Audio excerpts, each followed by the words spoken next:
డ్రెస్‌కు సంబంధించిన చర్చ బాగా నడుస్తుంది. బయట డ్రెస్సులు ఎట్లా ఎయ్యాలి అని సినిమా ఫంక్షన్‌లలో ఇదంతా ఏవండి ఇవన్నీ సిల్లీ ఫీచర్స్. ఏంటి వాళ్ళు డిసైడ్ చేసేది? మేము ఆడవాళ్ళు డ్రెస్సులు ఎట్లా ఏసుకోవాలనేది. మగవాళ్ళకి ఇది వర్తించదా? మేము చెప్పొచ్చు కదా! మీరు ధోతీలు, లుంగీలే కట్టుకొని రండి. ప్యాంట్లు, జీన్స్‌లు ఎందుకేసుకుంటారు? చొక్కాలు బొడ్డు వరకు ఎందుకు ఇప్పుకుంటారు? మీరు గడ్డాలు, మీసాలు ఎందుకు తిప్పుతారనేది వాట్ ఈస్ దిస్ నాన్‌సెన్స్?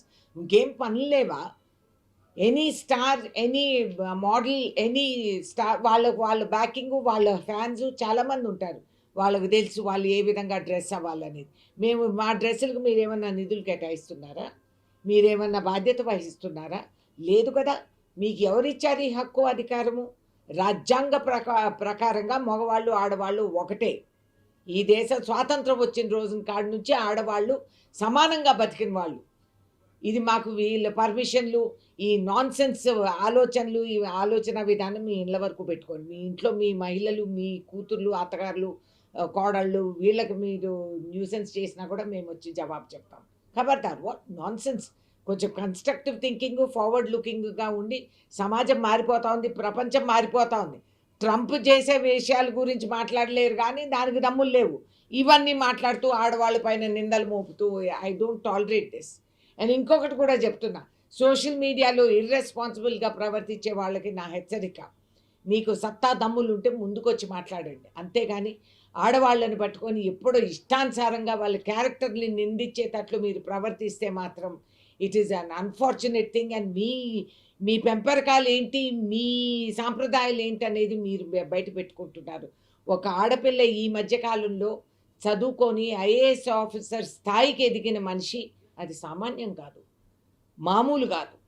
అంత కృషి చేసి, కష్టపడి పైకెదిగి పైకొచ్చిన వాళ్ళు మీ రాజకీయ కుట్రల్లో ఒక ఆడపిల్లని మీరు ఆ విధంగా నిందలు మోపి, అసహ్యంగా ప్రవర్తించి, సోషల్ మీడియాలో విచ్చలవిడిగా ఆ విధంగా చెప్పటం చాలా శోచనీయం. ఒక తోటి ఆడమనిషిగా I stand by her. I stand by every girl. ఎవరి మీదైతే మీరు నిందలు మోపుతారో. ఖబర్దార్! అని ఆడవాళ్ళందరికీ కూడా చెప్తున్నా. ఈళ్ళెవరో ఆడెవడో కోన్ కీస్‌కా రోడ్డున పోయే రోమియోలు, ఎదవలు వీళ్ళందరూ మాట్లాడినంత మాత్రాన మనం కుంగిపోనక్కర్లేదు. It's very unfortunate. మంత్రుల మీద కూడా ఇష్టానుసారం పేర్లు చెప్పటం, వాళ్ళకి ఇట్లా సరసాలు, రాసలీలలు మీకే తెలుస్తూ ఉంటాయి. మీరు చేస్తారు కాబట్టి. It's very wrong to talk like that. Komatireddy గారు is not that kind of a person అనేది నా పూర్తి నమ్మకం. ఆయన చాలా ఎఫెక్షనేట్‌గా ఉంటారు అందరితో కూడాను. అయినంత మాత్రాన ఇష్టానుసారంగా ఒక ఆడపిల్లని మీరు ఆమె క్యారెక్టర్‌ని ఆ విధంగా మాట్లాడటం it's not acceptable and it will not be tolerated. ఈ మంత్రులు తప్పులు చేయడము, మళ్ళీ మీడియాని హెచ్చరించడము, మా పైన వార్తలు రాయొద్దు అని ఒక హుకుం జారీ చేయడము. అది అది చ అది నాకు చేశారో లేదో నాకు తెలవదు. కానీ ఎవరు గూడా ఏ హుకుం మీడియాని we cannot tell them anything. We can appeal. నిజం కాకపోతే మేము ఇది న్యాయం, ఇది నిజం కాదు, ఇది నిజమని మేము చెప్పుకోగలుగుతాం. కానీ మిమ్మల్ని మీడియాని కంట్రోల్ చేయాలనేది it's not a correct thing. Media is one of the pillars of democracy. 4 స్తంభాల ఆటలో మీరు గూడా ముఖ్య స్తంభాలు. కాబట్టి ఇప్పటికే మీ మీద జరిగే దాళ్ళు, మీ మీద జరిగే హె ఒత్తిళ్ళు మాకు తెలుసు. It should not be like that. కేంద్ర ప్రభుత్వాలు చేసే నాటకాలు మాకు తెలుసు.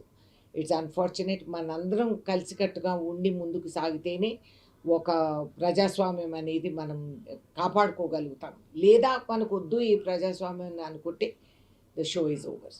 మనం ఖమ్మం ప్రజలు కాంగ్రెస్ పార్టీని హేట్ చేస్తున్నారు. ఇప్పుడు ఎన్నికలు ఏవొచ్చినా, ముఖ్యంగా అసెంబ్లీ ఎన్నికలు వస్తే కాంగ్రెస్ పార్టీకి ఒక్క సీటు కూడా రాదు అని కేటీఆర్ మొన్న ఖమ్మం పర్యటనలో అన్నారు. ఆయనేం ఉద్ధరించాడంట ఖమ్మంని ఇన్ని సంవత్సరాలు నేను అడగదలుచుకున్నాను. కేటీఆర్ అప్పుడప్పుడు నిద్రలేసి ఏదో మాట్లాడేస్తూ ఉంటాడు పాపం. ఓడిపోయినారనేది ఓర్చుకోలేక ఏదో మాట్లాడేస్తారు. బ్రెయిన్ ఫాగ్ అంటారు దీన్ని. కాబట్టి ఆయనకి బ్రెయిన్ ఫాగ్‌లో ఉన్నారాయన. ఖమ్మం ప్రజలు ఇష్టాలు నువ్వేంటి చెప్పేది? నేను ఖమ్మం జిల్లా ఆడబిడ్డని. నాకు తెలుసు. నువ్వు ఉన్నప్పుడు మాకు 9 సీట్లొచ్చాయి. నువ్వు లేనప్పుడు మాకు 9 సీట్లొచ్చాయి. కాబట్టి మా అయిష్టాలు నువ్వు చెప్పనక్కర్లే. ఆ జిల్లా ఆడబిడ్డని నేను కాబట్టి నాకు తెలుసు. రేపు పోటీ చేయబోయేది నేనే అనంటే ఏం చేస్తావు? గెలిచి చూపిస్తా. జాగ్రత్త.